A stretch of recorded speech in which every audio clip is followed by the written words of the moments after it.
Améliorez votre français en écoutant. Français facile. Le mystère de la boîte rouge. Il était une fois, dans une petite ville appelée Clairville, un garçon nommé Paul.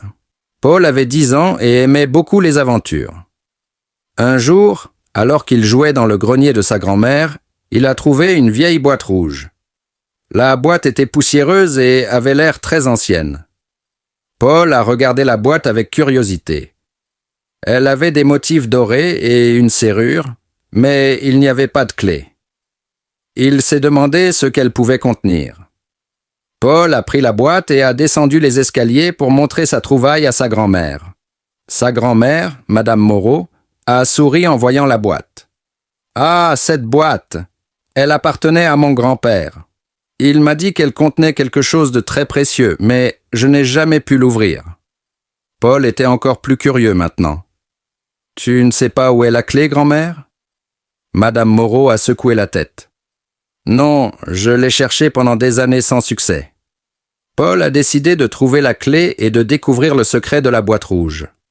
Il a commencé à chercher dans toute la maison. Il a fouillé les tiroirs, les armoires et même les sous-meubles, mais sans résultat. Il n'a pas perdu espoir et continue ses recherches jour après jour. Un après-midi, alors qu'il explorait le jardin, il a remarqué quelque chose de brillant dans le vieux puits abandonné. Paul s'est penché et a vu une petite clé dorée coincée entre les pierres. Il a réussi à la récupérer avec l'aide d'un bâton. Excité, Paul a couru vers la maison et est monté dans le grenier avec la clé. Il a inséré la clé dans la serrure de la boîte rouge et a tourné doucement. Un clic se fait entendre et la boîte s'ouvre. À l'intérieur, Paul a trouvé une vieille lettre et une petite montre en or. La lettre était écrite par l'arrière-grand-père de sa grand-mère. Elle racontait l'histoire de la montre, un cadeau spécial qu'il avait reçu de son père lorsqu'il était jeune. La montre était un symbole d'amour et de courage, transmise de génération en génération. Paul a apporté la lettre et la montre à sa grand-mère. Elle a lu la lettre avec émotion et a pris la montre entre ses mains. « C'est incroyable, Paul. Tu as trouvé un trésor familial. Cette montre a une grande valeur sentimentale. » Madame Moreau a décidé de donner la montre à Paul en signe de gratitude. « Tu mérites cette montre, Paul. Tu as montré beaucoup de détermination et de courage. » Paul était très fier de recevoir ce précieux héritage. Il a réalisé que la véritable valeur de la boîte rouge n'était pas seulement dans les objets qu'elle contenait, mais dans l'histoire et l'amour qu'ils représentaient. À partir de ce jour, Paul portait la montre avec fierté et se souvenait toujours de l'aventure qu'il avait vécue. Il a appris que la persévérance et la curiosité peuvent mener à de grandes découvertes et que les trésors les plus précieux sont souvent ceux qui ont une histoire à raconter. Une journée à la plage. Hier, c'était une journée magnifique. Le soleil brillait et le ciel était bleu. J'ai décidé d'aller à la plage avec mes amis.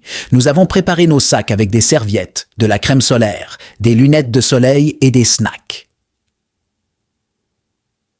À 10 heures du matin, nous étions prêts à partir. Nous avons pris le bus pour aller à la plage. Le trajet a duré environ 30 minutes. En arrivant, nous avons trouvé un endroit parfait près de l'eau. Nous avons posé nos serviettes sur le sable et nous avons mis de la crème solaire pour protéger notre peau. D'abord, nous avons joué au volley-ball. C'était très amusant, mais aussi fatigant. Après cela, nous sommes allés nager. L'eau était fraîche et agréable. Nous avons nagé pendant longtemps et nous avons aussi fait des batailles d'eau. À midi, nous avons eu faim. Nous avons mangé nos snacks, des sandwichs, des fruits et des biscuits. Après le déjeuner, nous avons décidé de faire une promenade le long de la plage. Nous avons ramassé des coquillages et pris beaucoup de photos. Vers 15 heures, nous avons construit un grand château de sable. C'était une activité très amusante et nous avons bien rigolé. Ensuite, nous nous sommes reposés sous un parasol et nous avons discuté de nos projets pour les vacances. À 17 heures, il était temps de rentrer à la maison. Nous avons rangé nos affaires et nous avons repris le bus. En arrivant, nous étions fatigués mais heureux. C'était une journée merveilleuse et nous avons tous passé un bon moment ensemble.